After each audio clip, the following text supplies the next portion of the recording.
Hi friends, welcome to spare kitchen Karur. Chicken Chintamani ஒரு இயற்கையான சூழலில் சமைச்சு சாப்பிட்லான்னு கிளம்பிட்டோங்க. அம்மா வீட்டு தோட்டத்துக்கு போயிருக்கோம். குட்டீஸ்க்கும் ஒரு சேஞ்சாக அங்கே இருக்க கோழி வாத்து ஆடுங்களோட விளையாண்டுட்டு என்ஜாய் பண்ணாங்க. இந்த சிக்கன் சிந்தாமணி பண்ணுறதுக்கு ரொம்ப இன்க்ரீடியன்ஸ் தேவையில்லைங்க. 4 இன்க்ரீடியன்ஸ் இருந்தால் போதும், ஈஸியாக பண்ணிடலாம். அவ்வளோதான், ஸ்டார்ட் பண்ணிடலாம். அடுப்பில் பாத்திரத்தை வச்சாச்சுங்க. இந்த சிக்கன் சிந்தாமணி பண்ணுறதுக்கு நல்லெண்ணெய் யூஸ் பண்ணால் டேஸ்ட்டு நல்லாயிருக்கும். நாங்கள் இந்த சிந்தாமணி பண்ணுறதுக்கு 3 கிலோ சிக்கன் எடுத்துருக்கோங்க.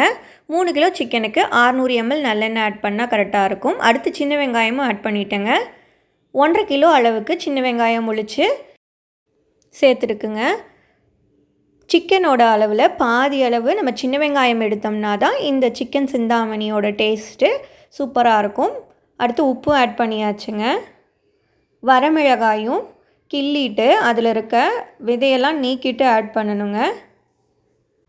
வரமிளகாய் நாங்கள் ஒரு 3 கைப்பிடி ஆட் பண்ணியிருக்கோங்க. நீங்கள் உங்கள் காரத்துக்கு ஏற்ற மாதிரி ஆட் பண்ணுங்கள். ஆனால் நல்லா ஆட் பண்ணால் தான் அந்த காரத்தோட எசன்ஸ் இறங்கி சிக்கன் சூப்பராக இருக்கும். அடுத்து சிக்கனையும் ஆட் பண்ணியாச்சு.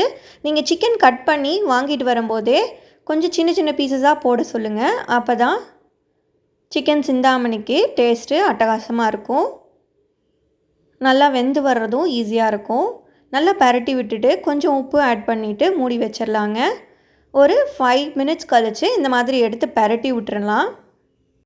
நானும் என் தம்பியெல்லாம் சின்ன வயசாக இருக்கும்போது தோட்டத்தில் வந்து சாப்பிட்றதுனா எங்களுக்கு ரொம்ப பிடிக்கும். தோட்டத்தில் அப்போல்லாம் வயல் அடிக்கும்போது அப்பாலாம் வேலை செஞ்சிட்ருப்பாங்க.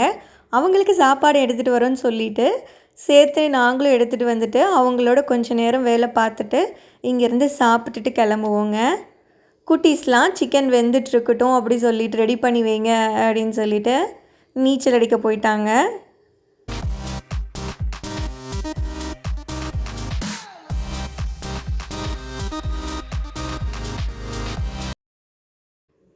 சிக்கன் பாருங்கள், ஒரு 90% வெந்துடுச்சு. வரமிளகாவோட கலரோட எசன்ஸ் எல்லாம் இறங்கி நல்லா கலர்ஃபுல்லாக இருக்குது. அதுக்கடுத்து தேங்காய் பல் சின்ன சின்னதாக கட் பண்ணி அதில் ஆட் பண்ணிடலாம். சிக்கனை சாப்பிடும்போது நடுவில் அந்த தேங்காய் சில்லு சாப்பிடும்போது இனிப்பு சுவையும் சேர்ந்து சிக்கனுக்கு காம்பினேஷன் அட்டகாசமாக இருக்குங்க. அவ்வளோதான், சிக்கன் ரெடி ஆகிடுச்சு. இன்னும் 2 மினிட்ஸில் ஸ்டவ் ஆஃப் பண்ணிடலாங்க. பாருங்கள் எவ்வளோ கலர்ஃபுல்லாக இருக்குது. அந்த வரமிளகாவோட எசன்ஸ் அட்டகாசமாக இறங்கிருச்சுங்க. இன்றைக்கி லன்ச் மெனு பார்த்திங்கன்னா ரசம், இந்த சிக்கன் சிந்தாமணி, அடுத்து தயிர், அவ்வளோதாங்க. இந்த சிக்கனோட சாப்பாடும் பிசைஞ்சு சாப்பிட்டா சூப்பராக இருக்கும். இட்லி தோசை எல்லாத்துக்கும் காம்பினேஷன் நல்லா இருக்குங்க. நீங்கள் ஒரு வாட்டி இதே மாதிரி ட்ரை பண்ணி பாருங்கள். நாங்கள் இந்த மாதிரி தோட்டத்திலேயே லஞ்சை முடிச்சுட்டு கிளம்பியாச்சுங்க. தேங்க்ஸ் ஃபார் வாட்சிங். Bye friends.